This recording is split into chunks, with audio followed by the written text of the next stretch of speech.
Nações Unidas, a COP26, que inicia aí no dia 31 de outubro, será a última chance aí dos líderes mundiais chegarem a um acordo sobre as mudanças climáticas.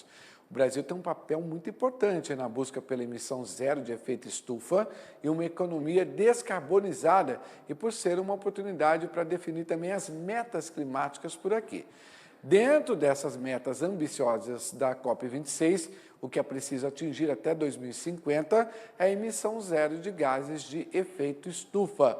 Para falar mais sobre esse assunto, eu vou conversar agora com Neumara Arbex, especialista em sustentabilidade e ESG e sócia também da KPMG.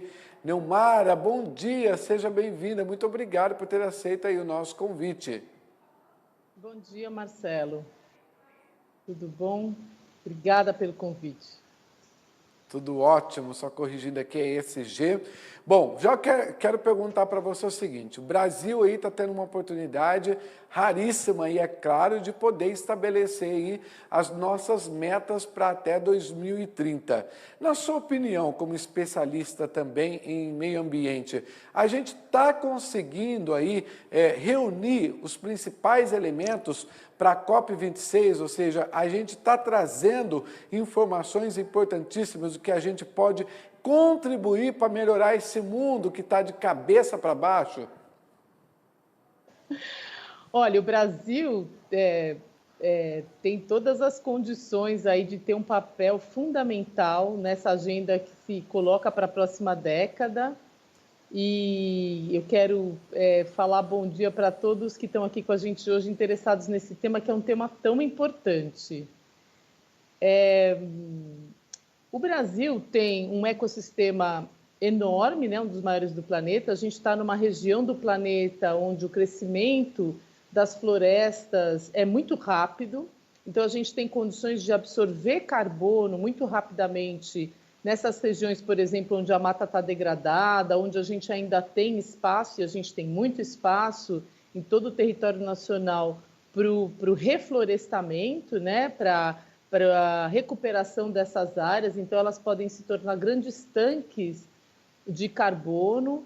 E junto com isso, a gente também tem a possibilidade de ter uma frota que é muito menos poluente que as frotas que são baseadas somente em combustíveis de origem não renovável, como gasolina e diesel. A gente tem uma frota crescente de veículos movidos a combustíveis renováveis. Então, a gente tem vários aspectos, né, da nossa matriz energética, que é hidroelétrica, elétrica, né, movida a energia solar, movida a energia eólica.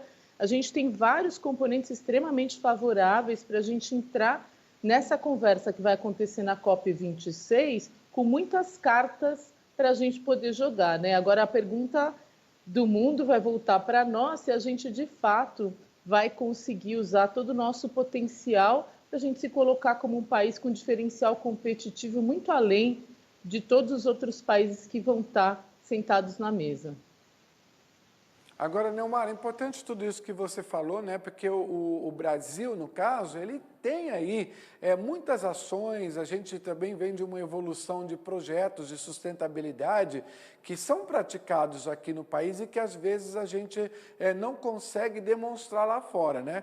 Mas tem exemplos práticos aqui que a gente consegue fazer que pode servir aí de sugestões para a gente aprimorar aquilo que já vem sendo feito aqui no país, né? Na sua opinião, a gente avançou nos últimos anos?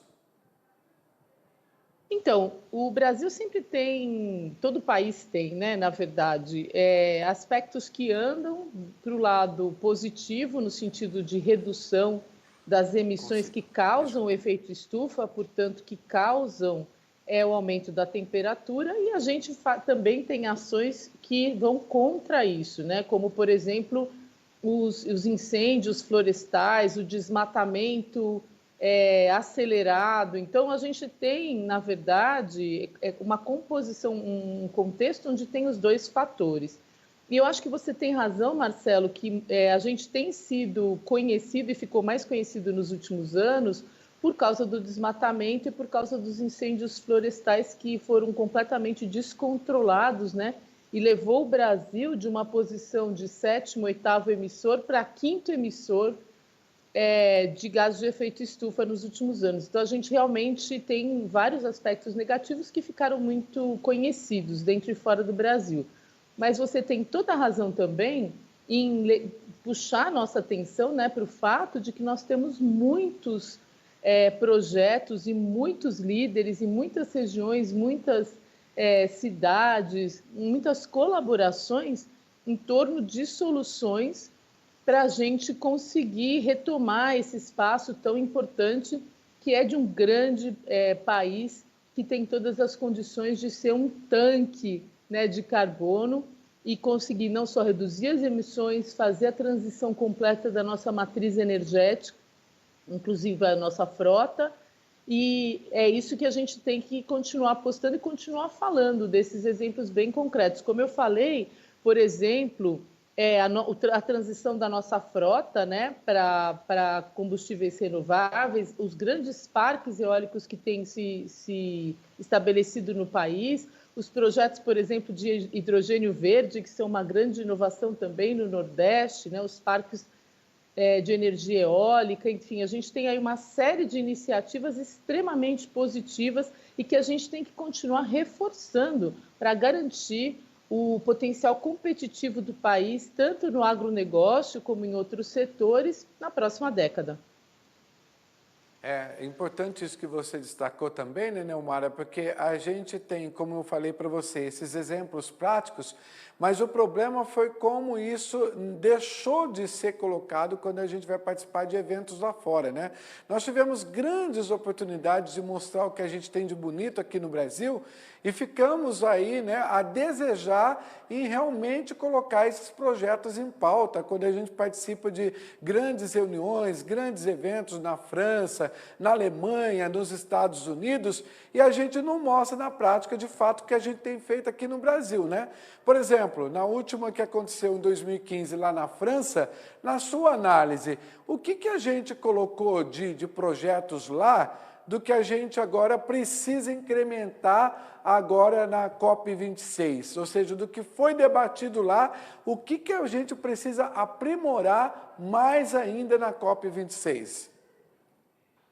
Na verdade, a cada COP o Brasil tem demonstrado não só seu comprometimento com as metas, né, que todos mais de 190 países juntos assumiram, como também o que ele vai fazer, o que nós todos como país, especialistas, líderes, né, com os negócios, com os governos, então como é que, municipais, estaduais, federais, como é que nós todos vamos colaborar e fazer essa agenda continuar avançando. Então, toda a COP, o Brasil é convidado, como todos os outros países, a demonstrar, não só explicar como vai fazer, demonstrar que tem o comprometimento, primeiro de tudo, e quais são as ações que estão sendo planejadas e financiadas, ou se busca financiamento, para que a gente possa fazer essa transição. Nessa COP não vai ser diferente. Então, o que a gente apresentou nos últimos anos, seja na COP de 2015 ou nas outras, a gente precisa agora continuar avançando. Então, o que a gente falou que poderia ser verdade em 2015 ou há 2 anos atrás, hoje já não é a mesma coisa. Nós estamos numa outra situação. Nós estamos numa COP onde o recado é: todos precisamos ter emissões líquidas, net zero, né, que a gente fala, zero por volta de 2030. Isso significa não emitir mais do que o planeta, os ecossistemas podem absorver. E agora a gente está numa situação pior do que a gente estava nos anos anteriores, porque as emissões de gases de efeito estufa continuaram crescendo, apesar de todos os esforços da última década, digamos assim.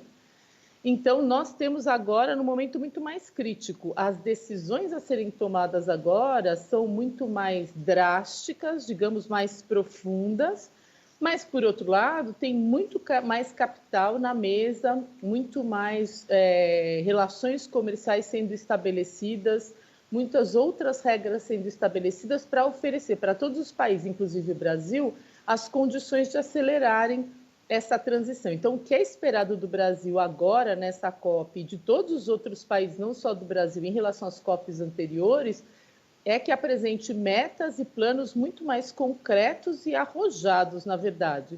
A gente precisa fazer várias coisas, a gente precisa, e todos os países precisam, reduzir as emissões existentes, transformar todos os sistemas emissores em sistemas que são baseados em energias renováveis e recuperar os ecossistemas, que é a melhor forma da gente absorver, então, os gases de efeito estufa, especialmente os relacionados com carbono, né? Os que têm base em carbono. Então, nós vamos ter que apresentar coisas diferentes, sim, em relação aos COPs anteriores.